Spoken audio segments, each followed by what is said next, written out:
बिस्मिल्लाहिर्रहमानिर्रहीम। अस्सलाम वालेकुम नाज़रीन, आप यूट्यूब चैनल देख रहे हैं। मैं इमरान खान हूँ। एक तो इश्तिहारबाजी गवर्नमेंट की, उसको रिपोर्ट करेंगे कि अभी तुर्की का दौरा शुरू भी नहीं हुआ और एक दौरे के ऊपर इतने बड़े बड़े पूरे सफ़े के इश्तिहारात। इसमें बात करेंगे बिजली की कीमत में फिर इजाफा कर दिया गया। हर चौथे दिन ये हुकूमत इजाफा कर देती है, ये खबर आपको देंगे। और साथ ही साथ तवानाई का बहरान इतना शदीद क्यों है, वो क्या वजह है कि ये बहरान टल नहीं रहा, ये भी आपको मैं बताता हूँ। और उसमें किसका कितना हिस्सा है वो भी आपको बताऊंगा और सबूत के साथ। राणा सनाउल्लाह बहुत बुरी तरह फंस गए हैं, लेकिन इमरान खान साहब का एक बयान के लॉन्ग मार्च के अंदर जो है वो असला मौजूद था। इसकी हकीकत क्या है ये भी आपको बताते हैं। और ब्यूरोक्रेसी पर ख़जाना और नवाजिशें और अनायतें वो कैसे ये हुकूमत कर रही है आपके सामने रखेंगे। और डिफरेंट चीज़ें हैं, हज की कीमत कितनी मुकर्रर हुई है, कितने में अब हज होगा और किस तरीके से इस इम्पोर्टेड हुकूमत ने इस मामले को किया है ये भी आपको बताते हैं। और इसराइल को तस्लीम करने के लिए इमरान खान पे कितना दबाव था ये खबर भी। लेकिन सबसे पहले नवाब शेर वसीर ये अपने इलाके में वापस गए हैं और ये एक मुनहरिफ रुकन है जिन्होंने पाकिस्तान तहरीक इंसाफ को छोड़ा था। वैसे नॉर्मली लोटा कहते हैं, लेकिन क्योंकि तहरीक इंसाफ को छोड़ा है, अगर नून लीग को छोड़े तो लोटा होता है, तहरीक इंसाफ को छोड़े तो मीडिया की ज़बान में मुनहरिफ रुकन कहा जाता है, ज़रा इज्जत से नाम लिया जाता है। तो वो जो मुनहरिफ रुकन है नवाब शेर वसीर, ये अपने इलाके में जब गए हैं तो इनके खिलाफ शदीद नारेबाजी हुई, लोटा लोटा लोगों ने इनको कहा और बहुत बड़ी तादाद में लोग इकट्ठे हो गए। इनके पोस्टर्स फाड़ कर फेंक दिए सड़कों पे और नौजवान और बुजुर्ग सब इनके खिलाफ लोटा लोटा के नारे लगाते रहे। फिर पुलिस आई और पुलिस ने गिरफ्तारियां करना शुरू कर दी। कुछ नौजवान गिरफ्तार हुए, उनकी मैंने वीडियो देखी है। वो पुलिस की गाड़ियों के अंदर भी बड़े खुश खुश जा रहे हैं। यानी इन्होंने जो मौजूदा इंपोर्टेड हुकूमत है उन्होंने नौजवानों के दिलों से गिरफ्तारी का डर या खौफ निकाल दिया है, जो कुछ उनके साथ गुज़िश्ता चंद दिनों में या एक हफ्ते के अंदर किया गया है। तो नौजवान पाकिस्तान तहरीक इंसाफ का झंडा पकड़ गए और वो गाड़ी के अंदर जो है वो बैठे हुए आपस में बातें कर रहे हैं और पुलिस स्टेशन की जानिब गाड़ी जा रही है। तो ये एक लोटा अपने इलाके में पहुंचा और लोगों का उसको इस्तकबाल जिस तरह का लोग दे रहे हैं या जिस तरह के नारे लगा रहे हैं वो आपके सामने है। दूसरी जानिब ये हुकूमत तुर्की का एक दौरा कर रही है। शहबाज शरीफ साहब 54 अफराद को लेकर तुर्की के दौरे पर जा रहे हैं और तुर्की के साथ ये क्या करेंगे, क्या तय करेंगे, कोई फार्मूला नहीं दिया गया। ना पार्लियामेंट को बताया गया, ना मीडिया को बताया गया, ना हमें आगाह किया गया कि कौन सी चीजें जो वो तुर्की के साथ तय करने जा रहे हैं।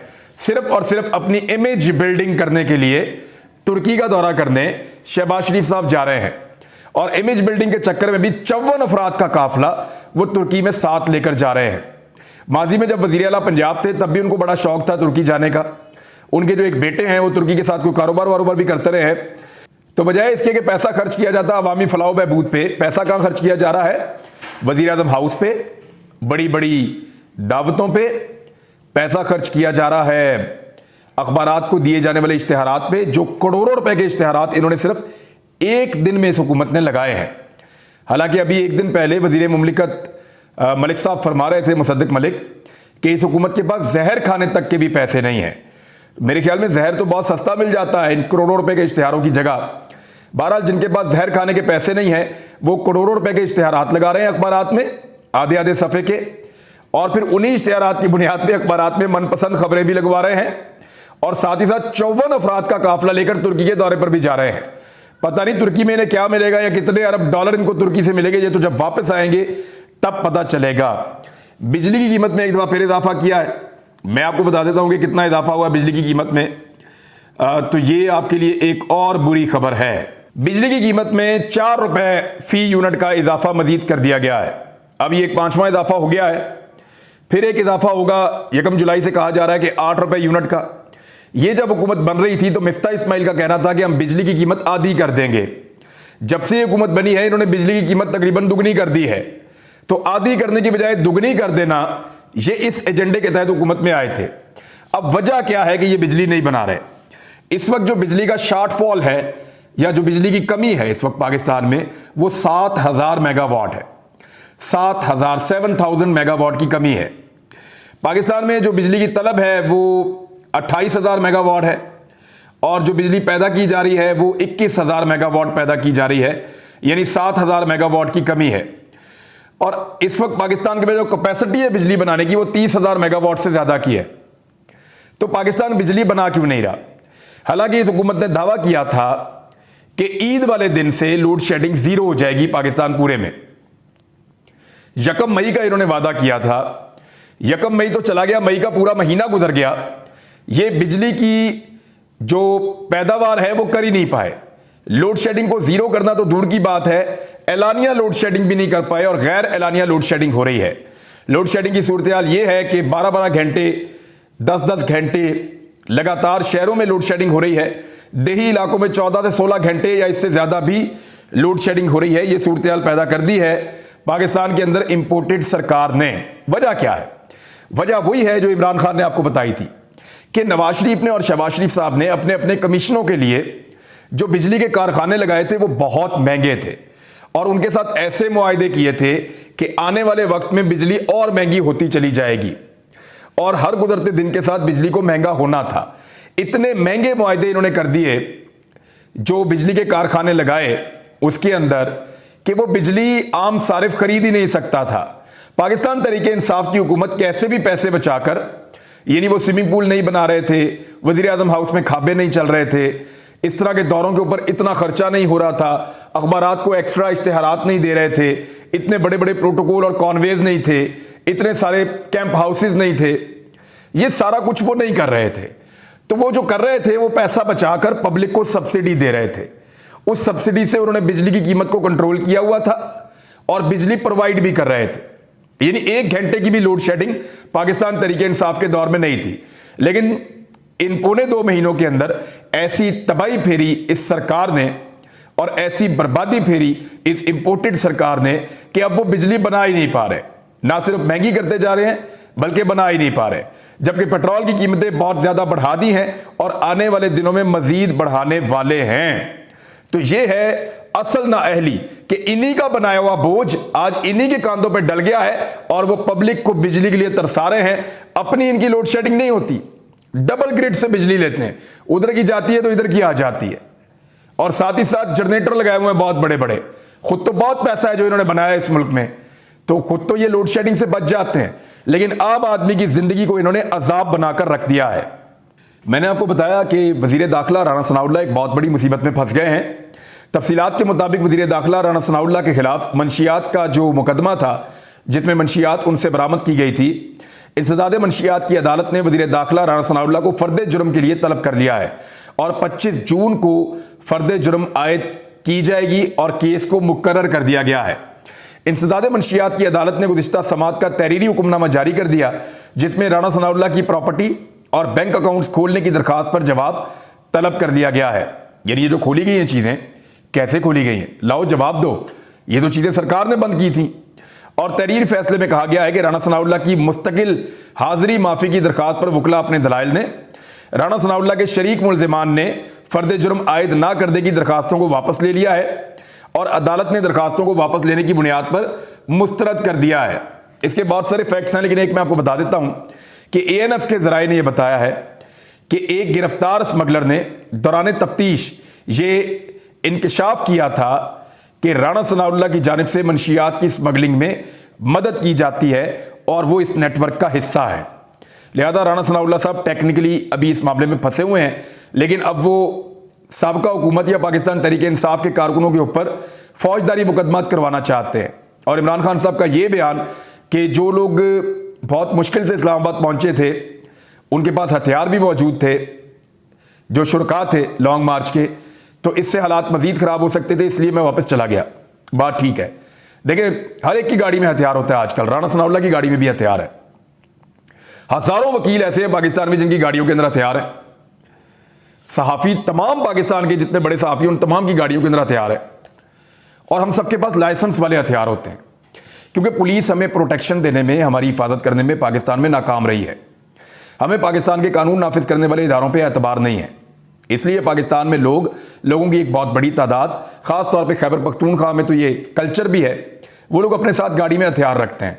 तो लगभग जो लॉन्ग मार्च के साथ काफिला आ रहा था, तलाशियां ले लेके तो नहीं ला सकते थे, मुमकिन है लोगों के साथ हथियार हो, और जब आप किसी का सर फाड़ देंगे और जब आप उसको लगातार मारेंगे, जब आप उसके बाद ब्रूटल टॉर्चर करेंगे, तो मुमकिन है कोई आदमी गोली चला दे और गोली चलने की सूरत में क्या सूरत हाल पैदा हो जाएगी, जैसी मॉडल टाउन में हुई थी।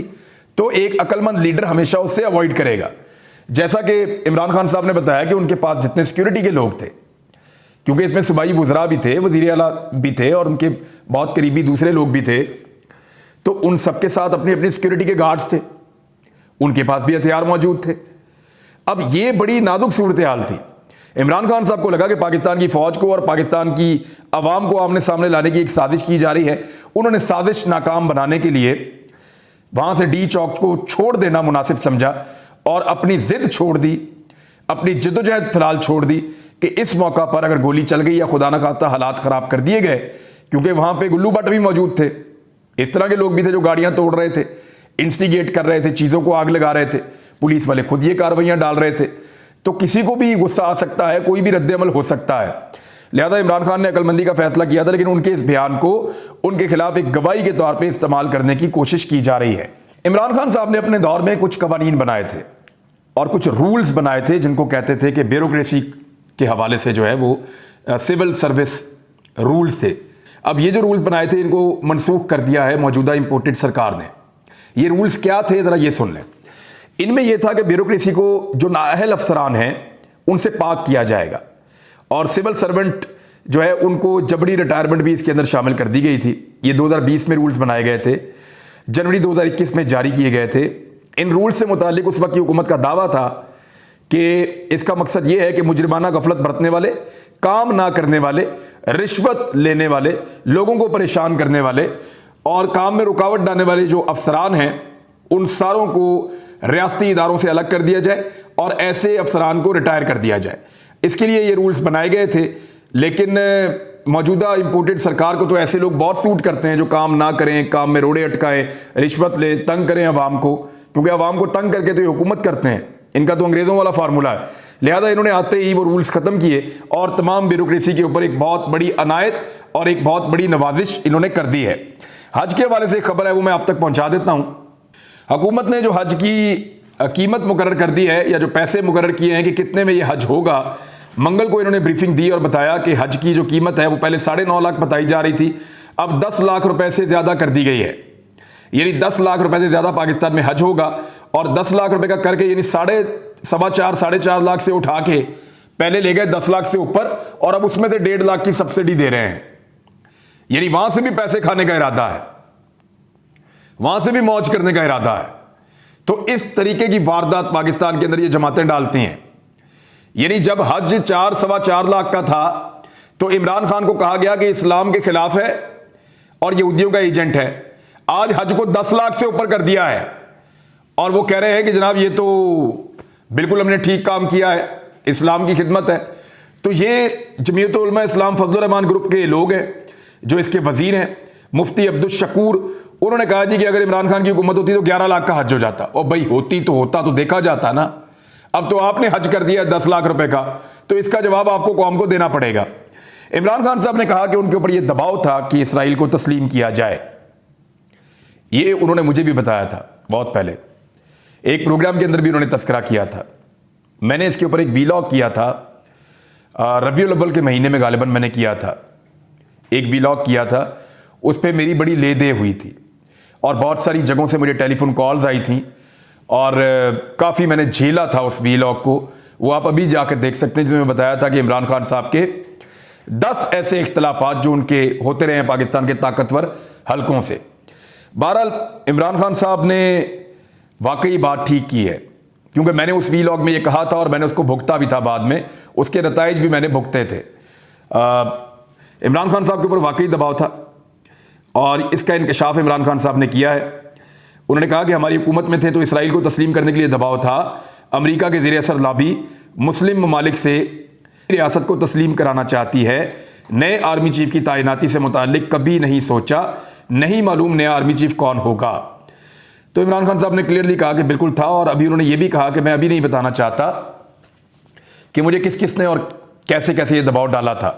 उस वक्त भी इमरान खान साहब ने ये ज़रूर मुझे बताया था और मेरे पास बतौर एक अमानत ये चीज़ मौजूद है कि जो लोग इमरान खान साहब पे ये दबाव डाल रहे थे, और मैं जानता हूँ कौन लोग हैं और वो क्या चाहते थे इसराइल को तस्लीम करवाने के लिए, और इसके अंदर कौन कौन मुलव्वस था मैं जानता हूँ।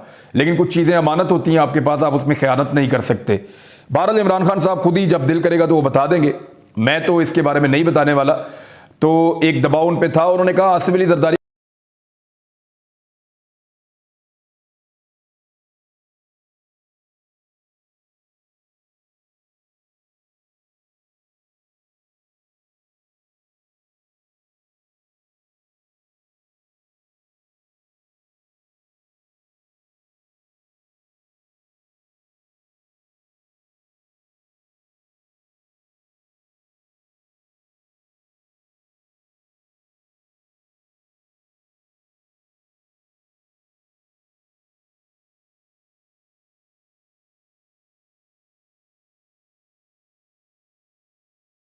उन्होंने पाकिस्तानी सहाफ़ियों के खिलाफ मुकदमात पर अपने बयान में कहा है कि पाकिस्तान में सहाफ़ियों के खिलाफ मुकदमात ख़त्म किए जाएं और सहाफ़ियों को फ़राइज़ की अदायगी पर गिरफ्तार करने और निशाना बनाने से गुरेज किया जाए।